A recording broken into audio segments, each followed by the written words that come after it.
J'ai été à l'initiative de ce mouvement et c'est la population qui est en train de gagner, la population qui s'est mobilisée et nous sommes en train de doter les fruits de cette mobilisation. Mais le combat est loin d'être terminé parce que nous sommes dans le cadre de la pose d'une solution provisoire en deux tranches. Une première tranche qui est réalisée où le président de Chili est venu constater par lui-même. Mais nous aussi, nous partageons chacun ça, nous on descend garder depuis pendant les travaux, on est tout bien qu'à passer. Nous allons tout à l'heure à la rencontre de la population pour que la population puisse avoir l'information dans toute cette affaire.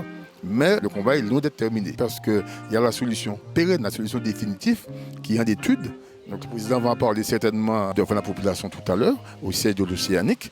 C'est là qu'on aura la paix de l'eau. Mais pour l'instant, on reste véatif, on reste mobilisé, on reste sur le pied de guerre parce qu'il n'est pas question à nouveau qu'on puisse nous endormir dans cette affaire. Il faut que tout un chacun puisse prendre en compte le problème de l'eau. Moi, je mets ce slogan, nous trop près de l'eau pour nous pas ni d'eau. Environnement nous. Pays nous intelligent, peuple nous intelligent. Nous faisons faire bon repos, nous n'étions pas côté Kaye Tiféfé, l'autre côté, mais nous menons ça va se bon dégâts. Pour voir effectivement côté système humainement, c'est pas supportable.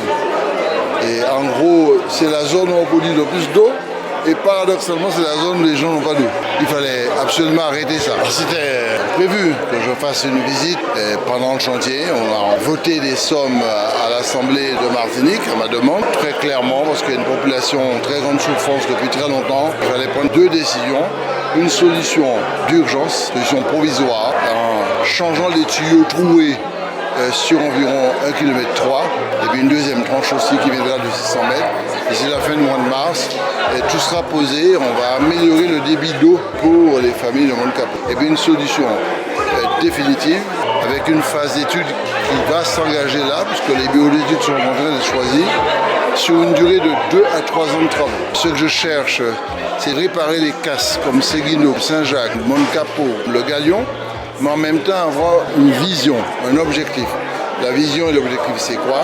C'est d'avoir une autorité unique de l'eau avec un plan d'investissement de telle sorte qu'on puisse se permettre de ne pas avoir 3 autorités de l'eau, mais une seule autorité unique de l'eau. Est-ce qu'on peut dire aujourd'hui que 2023, 2024, qu'il y aura plus ce problème en fait d'eau, et notamment des problèmes d'usine, des problèmes de plomb dans l'eau? Est-ce que techniquement vous pourriez répondre, est-ce que ça sera de l'eau potable définitive une fois que tous ces travaux sont réalisés? La SME, c'est l'opérateur de Cap Nord. Nous devons être à côté de la collectivité pour l'accompagner dans ses défis. Nous avons collaboré depuis le début, lorsqu'il y a eu les revendications du collectif, lorsqu'il y a eu les réunions de travail avec Cap Nord et la CTM, nous étions présents aussi. Maintenant, dans le dispositif d'urgence, la collectivité a voulu faire confiance à la SME pour pouvoir déployer 1,3 km d'urgence. Alors, c'est 1,3 km. Ce sont des portions qui étaient les plus abîmées, qui généraient le plus d'interventions de nos agents en réparation, pour casse, pour fuite. Il fallait à tout prix qu'on puisse remplacer ces canalisations-là pour sécuriser la distribution en eau auprès des réservoirs Moncapo, Mondegras, qui eux desservent à peu près 400 abonnés. Aujourd'hui, nous sommes plutôt satisfaits parce que le pari est tenu, les délais sont respectés. Nous souhaitons le meilleur pour la suite. Merci encore pour cet accueil-là. On tiendra parole. Je suis à vos dispositions aussi, si vous le souhaitez. Ça dépendra bien sûr du président de Cap Nord, du maire de Lorraine et puis bien sûr du président de votre collège. Merci beaucoup.